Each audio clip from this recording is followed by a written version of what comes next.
హరి ఓం. శ్రీ గురుభ్యో నమః. శ్రీకృష్ణ పరమాత్మనే నమః. 2వ అధ్యాయం 31వ శ్లోకము.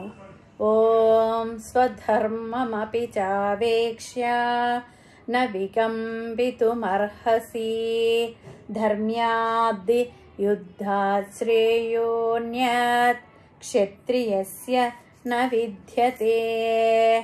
అంటే పరమాత్మ ఏం చెప్తున్నాడంటే, స్వధర్మమపి చావేక్ష్య, నీవు నీ స్వధర్మాన్ని బాగా చూచుకో.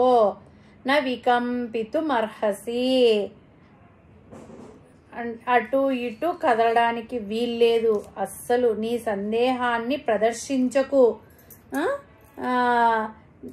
నీకు ఉన్నది, ఎదురుగా ఉన్నది నీ స్వధర్మమే.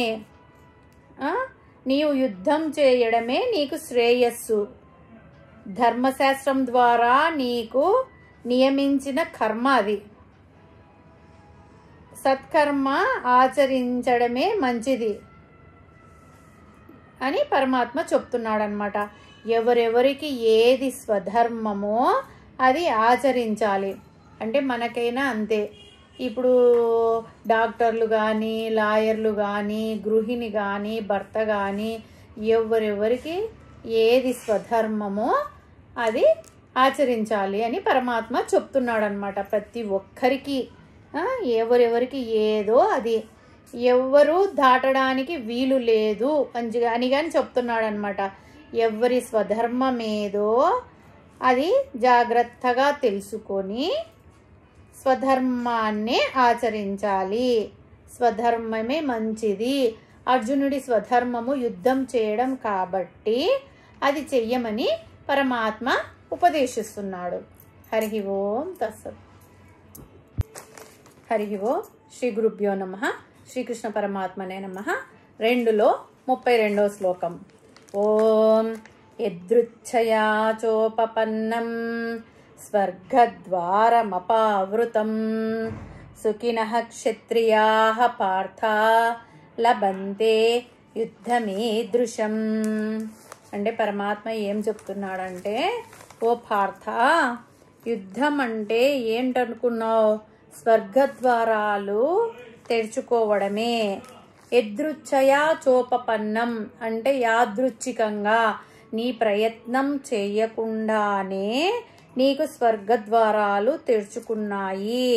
స్వర్గద్వారం అపావృతం, తెరుచుకున్న స్వర్గద్వారాలకు దగ్గరికి నీవు వెళ్ళినట్టు. సుఖినః క్షత్రియాః పార్థ లభంతే యుద్ధమీదృశం. సుఖంగా నీవు యుద్ధము చేయవచ్చు. అంటే స్వధర్మాచరణ చేయడం మంచిదని పరమాత్మ చెప్పాడు కదా. అందుకు స్వధర్మాచరణ చేస్తే శ్రేయస్సు. నీవు యుద్ధం చేయడమే మంచిది. అంటే యుద్ధంలో మరణించిన వీరస్వర్గమే అంటారు కదా. యుద్ధంలో మరణించిన వాళ్ళు ఇంకా మరణించిన వాళ్ళు యోగాభ్యాసము ద్వారా చాలా ఉన్నత స్థాయికి చేరుకున్న వాళ్ళు, ఈ ఇద్దరికి మాత్రమే స్వర్గానికి వెళ్ళే అవకాశం ఉంది అంట. ఇద్దరికి మాత్రమే స్వర్గాన్ని పొందే అవకాశం ఉంది. ప్రతి ఒక్కరూ ఎంతకాలం ఉంటారో అందరూ వారి స్వధర్మాన్ని చేయాలి అని పరమాత్మ ఉపదేశం చేస్తున్నాడు. హరి ఓం తత్సత్.